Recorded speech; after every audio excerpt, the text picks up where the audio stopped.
Top quality और consistent performance के लिए सिर्फ सिल्वर पंप नाम याद रखना। ಇದೀಗ ರಾಜ್ಯದ ಪ್ರಮುಖ ಸುದ್ದಿಯನ್ನು ನೋಡೋಣ ಕರ್ನಾಟಕ ಟಾಪ್ 9 ನಲ್ಲಿ.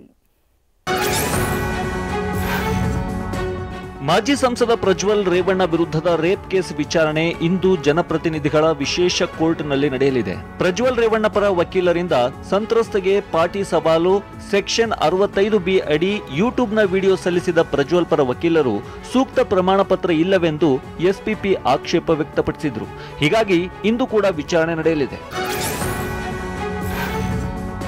ಹಾಸನ ಜಿಲ್ಲೆಯ ಮಲೆನಾಡು ಭಾಗ ಮತ್ತು ಚಿಕ್ಕಮಗಳೂರು ಜಿಲ್ಲೆಯಲ್ಲಿ ಭಾರೀ ಮಳೆ ಸುರಿಯುತ್ತಿದ್ದು ಹೇಮಾವತಿ ನದಿಗೆ ಒಳಹರಿವು ಹೆಚ್ಚಿದೆ.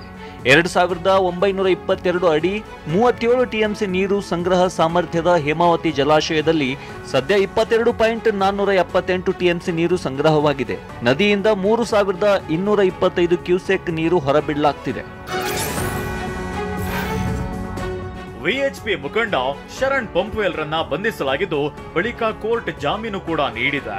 ಮಂಗಳೂರಿನಲ್ಲಿ ನಡೆದಿದ್ದ ಸುಹಾಸ್ ಶೆಟ್ಟಿ ಹತ್ಯೆ ಖಂಡಿಸಿ ಬಂದ್ಗೆ ಕರೆ ನೀಡಲಾಗಿತ್ತು. ಹೀಗಾಗಿ ಶರಣ್ ಪಂಪ್ವೆಲ್ ರನ್ನ ಕದ್ರಿ ಪೊಲೀಸರು ಬಂಧಿಸಿದ್ರು. ಬಳಿಕ ಮಂಗಳೂರಿನ ಬೋಂದೇಲ್ನ ಜಡ್ಜ್ ನಿವಾಸದಲ್ಲಿ ಹಾಜರುಪಡಿಸಲಾಯಿತು. ಕೊನೆಗೆ ಜಡ್ಜ್ ಪಂಪ್ವೆಲ್ಗೆ ಜಾಮೀನನ್ನ ನೀಡಿದ್ರು.